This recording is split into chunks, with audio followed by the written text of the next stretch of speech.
চলুন জেনে নেওয়া যাক নবীজির প্রতি সাহাবীদের ভালোবাসা কেমন ছিল।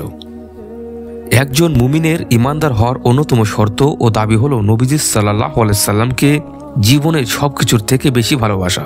প্রকৃত ইমানদারের দাবি এটি। তবে জেনে নেওয়া যাক আজকের এই ভিডিওতে নবীজির প্রতি সাহাবীদের ভালোবাসা কেমন ছিল। এক হাদিসে বর্ণিত হয়েছে, হযরত ওমর রাদিয়াল্লাহু আনহু নবীজিকে বললেন, ইয়া রাসূলুল্লাহ, আপনাকে সবচেয়ে বেশি ভালোবাসি, তবে নিজের জানের চেয়ে বেশি নয়। নবীজি বললেন, ও তাহলে তো এখনো তোমার ঈমান পরিপূর্ণ হয়নি। যার হাতে আমার প্রাণ তার শপথ করে বলছি, যতক্ষণ না আমি তোমার জানের চেয়ে বেশি প্রিয় না হব ততক্ষণ তোমার ঈমান পূর্ণ হবে না। কিছুক্ষণ পর হযরত ওমর রাদিয়াল্লাহু আনহু বললেন, আল্লাহর শপথ, এখন আপনি আমার কাছে আমার জানের চেয়েও বেশি প্রিয় হয়ে গেছেন। নবীজি সাল্লাল্লাহু আলাইহি সাল্লাম বললেন, হ্যাঁ ওমর, এখন তোমার ঈমান পূর্ণ হয়েছে। আর এক হাদিসে হযরত আনাস রাদিয়াল্লাহু আনহু বর্ণনা করেন, রাসূল সাল্লাল্লাহু আলাইহি সাল্লাম বলেছেন, তোমাদের কেউ ততক্ষণ পরিপূর্ণ ঈমানদার হতে পারবে না যতক্ষণ না আমি তার কাছে তার বাবা মা সন্তান সন্ততি ও সব মানুষের চেয়ে বেশি প্রিয় না হব। নবীজির প্রতি ভালোবাসা ও প্রদর্শনের ক্ষেত্রে সাহাবীরা এমন সব নজির দেখিয়েছেন তা পৃথিবীতে বিরল। উম্মতের অন্য কেউ তা প্রদর্শন করতে সক্ষম নয়। নবীজির প্রতি সাহাবীদের ভালোবাসা নিয়ে বর্ণিত হয়েছে, মহানবী সাল্লাল্লাহু আলাইহি সাল্লাম এর প্রতি সাহাবীদের ভালোবাসা দেখার পর মক্কায় গিয়ে উরওয়া ইবনে মাসউদ মন্তব্য করেন, হে আমার সম্প্রদায়, আমি কাইসার, কিসরা এবং নাজ্জাশির মতো সম্রাটদের কাছে গিয়েছি।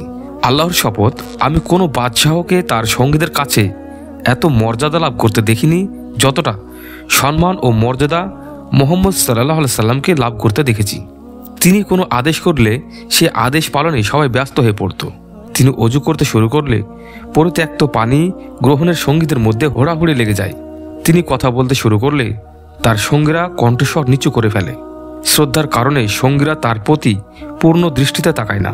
উহুদের যুদ্ধের দিন মক্কার মুশরিকদের পক্ষ থেকে যখন নবীজি সাল্লাল্লাহু আলাইহি সাল্লামের ওপর কোনো আক্রমণ আসছিল, সাহাবীরা তা বুক পেতে বরণ করতেন এবং মহানবী সাল্লাল্লাহু আলাইহি সাল্লামকে রক্ষা করতেন আর একই সঙ্গে শত্রুর উপর আঘাত হানতেন।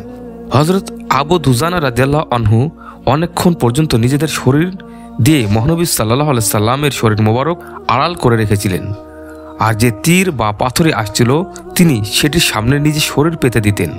এইভাবে তার শরীর তীরের আঘাতে ঝাররা হয়ে যায়, কিন্তু তিনি উফ শব্দটিও করেননি, যেন এমন না হয়ে যায় যে তার শরীর নড়ে যাওয়ার ফলে মহানবী সাল্লাল্লাহু আলাইহি সাল্লামের শরীরে কোনো অংশ ঝুঁকির মুখে পড়ে আর কোনো তীর এসে তার গায়ে বিদ্ধ হয়।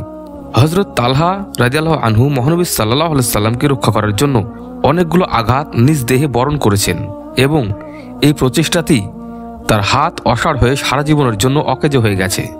তার শরীরে তীর ও তরবারির ৮০টিরও বেশি আঘাত লেগেছিল।